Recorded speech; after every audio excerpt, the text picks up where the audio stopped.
Welcome back Hendy Rian Gilang Channel.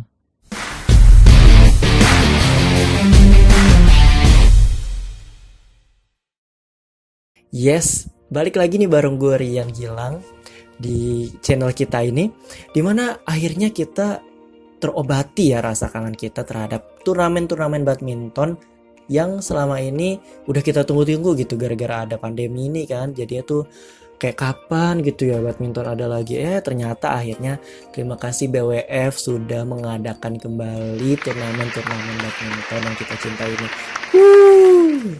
Ya, gimana nih rasanya kemarin 2 minggu ini kita udah ngelewatin ada Yonex Thailand Open 2020 dan di minggu kemarin ada Toyota Thailand Open 2020.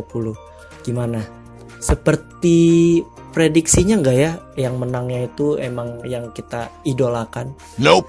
Ya, kalau kayak gitu kita langsung masuk aja ke sesi males mikir. Males mikir apa tuh? Males mikir itu adalah 5 hal selama tur badminton.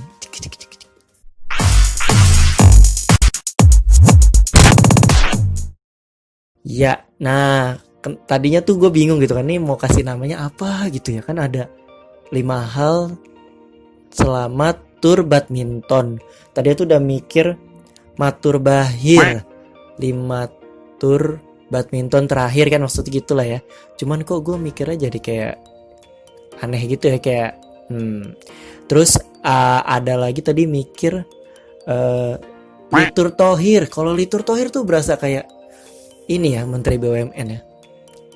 Ampun Ya itu, akhirnya karena udah sakingnya males mikir, terus kenapa nggak kasih namanya itu aja, males mikir. Ya itulah ya. Oke, kita langsung masuk aja ke males mikir, yaitu ada 5. Jadi di sini gue bakal ngebahas ada 5 hal-hal apa aja sih yang unik selama tur-tur badminton yang terakhir yang kita tonton kemarin. Ini dia males mikir. Yang kelima, karena adanya pandemi corona membuat beberapa negara nggak bisa ikut ke turnamen badminton ini. Kenapa? Kan soalnya kan nih secara prosedur keselamatan kesehatan ini itu kan emang udah sangat ketat ya. Dan dari tiap negara yang emang beberapa negara yang memang masih khawatir terhadap keamanan kesehatannya, masih belum memperbolehkan pemain-pemain lainnya untuk keluar dari negaranya. Salah satu contohnya itu ada Cina, itu seluruh pemain badmintonnya nggak boleh ikut karena emang lagi naik lagi kan corona itu. Terus yang kedua itu dari Jepang, itu Jepang juga nggak bolehin keluar karena kan salah satunya tuh Kento Momota kan kemarin positif, sehingga khawatir menularkan ke yang lain karena kan mereka mungkin kan emang latihannya bareng-bareng terus kali ya. Akhirnya mereka nggak jadi ikut ke Tour Asia ya yang 3 minggu ini. Sayang banget ya guys.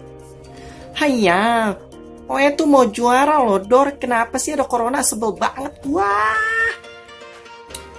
Elah, ribet lu jadi orang. Bersyukur aja sih. Gue juga emang pengen juara sih. Elah lu, ribet amat lu jadi orang. Yang keempat, itu ada kemenangan dari Gracia Poli dan Apriyani Rahayu serta Carolina Marin, di mana Gracia Poli dan Carolina Marin kemenangannya ini didedikasikan untuk keluarganya yang sudah tiada. Yaitu seperti Gracia Poli mendedikasikan kemenangan ini untuk kakaknya ya, yang kemarin juga meninggal dunia karena corona setahu saya. Maaf kalau salah ya. Terus yang selanjutnya itu ada Carolina Marin juga. Dia sedih juga sih karena akhirnya dia comeback lagi dan kemarin itu udah juara dia 2 kali loh, juara dia dapat 2 gelar back to back selama 2 minggu berturut-turut. Dia dedikasikan gelarnya ini untuk ayahnya yang pada saat itu waktu di All England dia katanya sih gak fokus mainnya gara-gara kepikiran ayahnya yang katanya kecelakaan. Dan itu di bulan Maret ya, dan di bulan Juli dia mendapatkan berita duka bahwa memang ayahnya telah tiada karena kecelakaan itu tadi. Makanya Gracia Poli menang, dia tuh nangis parah kan, karena kan dia bilang emang keinget gitu sama kakaknya, dimana kan dia habis menikah gitu kan, dapat kabar duka seperti itu. Dan juga Carolina Marin kemarin pas menang dia bilang pakai bahasa Spanyol bilang I love you papa, kayak seperti itu kan. Dan itu kan emang bener-bener apa ya, kebanggaan tersendiri gitu ketika mereka menang. Ya itu. Yang ketiga, ini kalau yang menurut gue nih, yang ketiga itu, ini yang unik banget itu, yang emang wow buat orang-orang itu, ada kemenangan oleh Leo dan Daniel ya. Leo Daniel ganda putra Indonesia yang masih berumur 19 tahun. Bayangin dia 19 tahun udah bisa bersaing bersama pemain-pemain atlet-atlet badminton senior lainnya gitu. Keren gak sih? Kemarin aja di Yonex Thailand Open 2020 mereka bisa sampai semifinal. Mereka udah bisa kalahin Fajarian, lalu bisa ngalahin perunggu Olimpiade 2016. Itu ada Chris Ellis dan Marcus Langridge. Oh, no. Kebalik gak sih? Marcus Ellis dan Chris Langridge. Itu.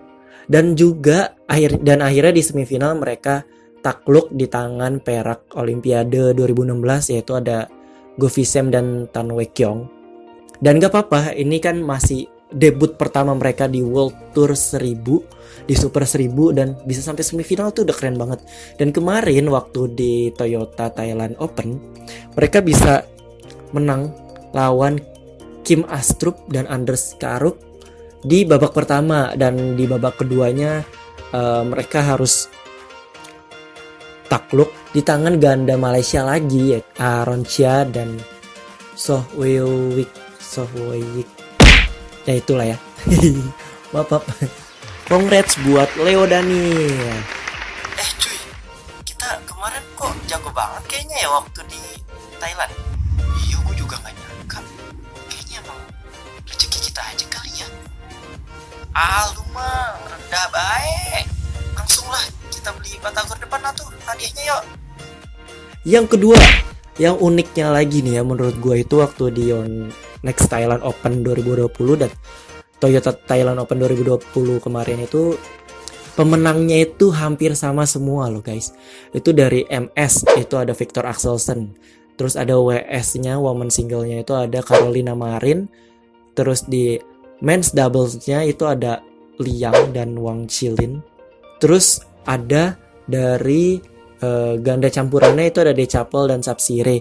Dan sayang banget ya, harusnya tuh women double juga harusnya sama kayak waktu di Yonex Thailand Open.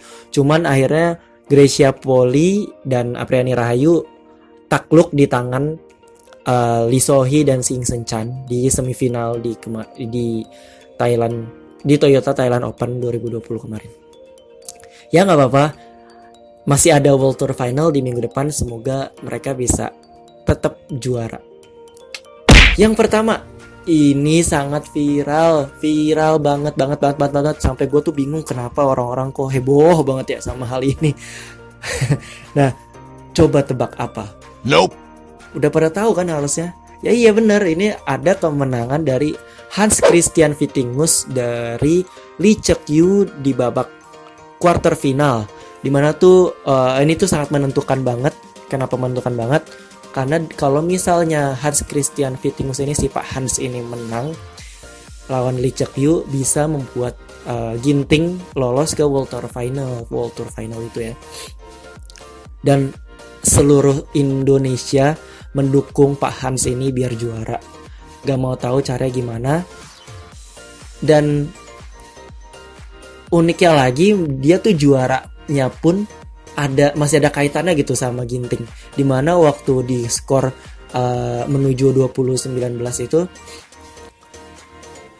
ada dramanya. Jadi kayak si Pak Hans ini tuh dia mukul koknya itu katanya sih kena net, tapi kalau dari kata wasit itu yang kena net koknya bukan raketnya.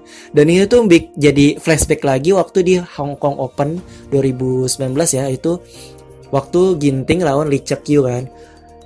Dan kayak orang-orang sih bilangnya karma gitu. Dan akhirnya pada ngata-ngatain Lee Cheuk-yu kali ya. Padahal sih kalau menurut gue itu kan emang kebijakan wasit kan, dua-duanya loh. Maksudnya yang waktu di Hong Kong Open sama yang kemarin di Toyota Thailand Open itu emang gara-gara keputusan wasitnya yang mungkin merugikan salah satu pemain gitu kan. Ya nggak apa-apa lah. seenggaknya kan Ginting bisa jadi lolos di World Tour Finals, dan nyatanya Pak Hans bisa sampai final walaupun kalah dari Axelsen. Seenggaknya di umur dia yang sekarang, umurnya berapa sih? 36 apa 37 kalau nggak salah. Dia bisa sampai final loh di umurnya dia di tunggal putra. Bayangin coba. Emang gila. Dan dihubung-hubungin lagi kemenangannya itu karena dia suka banget sama mie asal Indonesia. Boleh sebut gak sih? Ya itu. Dan akhirnya direktur Indofood, ya nggak apa-apa lah sebut aja lah. Direktur Indofood sampai nulis komentar di Twitternya Badminton dan DM Pak Hans ini untuk kalau misalnya menang ya nanti bakalan saya kasih Indomie sebungkus kali ya. Dan beneran dong dia menang, dan direktur Indofoodnya pun akhirnya mau ngasih dia Indomie sebanyak itu kali ya, nggak tahu tuh mintanya berapa sih, 12 juta lusin kalau nggak salah ya. Nah itu keren.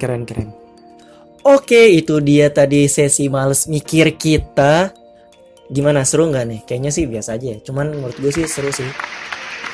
Dan jangan lupa saksikan terus turnamen badminton yang kita tunggu-tunggu, dimana besok nanti bakalan ada World Tour Final dari tanggal gue lupa dari tanggal 26 Januari sampai 31 Januari 2021, dan pastinya nontonnya di TVRI Nasional, atau kalau misalnya nggak punya TV gitu ya bisa lewat internet di BWF TV. Itu bisa, kalau misalnya di Indonesia kan kayaknya belum bisa ya, bisa pakai VPN. Atau kalau misalnya emang punya layanan TV kabel, itu bisa nonton di UCTV atau di TVRI Sport. Nah itu ada, jangan lupa buat saksiin dan tulis di kolom komentar ya, kira-kira pemenang di World Tour Final kita nanti siapa aja sih? Apakah akan sama seperti di Yonex Thailand Open dan Toyota Thailand Open kemarin, secara gitu kan 3 minggu berturut-turut di tempat yang sama, atau mungkin ada juara baru karena mungkin yang pemenang kemarinnya itu akan capek misalnya gitu, gak ada yang tahu. Cuman harapan gue sih Indonesia bisa bawa gelar yang banyak, jangan sampai kayak di Toyota Thailand Open kemarin tuh gak ada wakil sama sekali loh di final dari Indonesia ya. Kita doain aja yang terbaik dan dukung terus atlet-atlet kesayangan kalian. Tetap semangat, jaga sportivitas, jaga kesehatan juga ya. Rian Gilang channel pamit, dadah.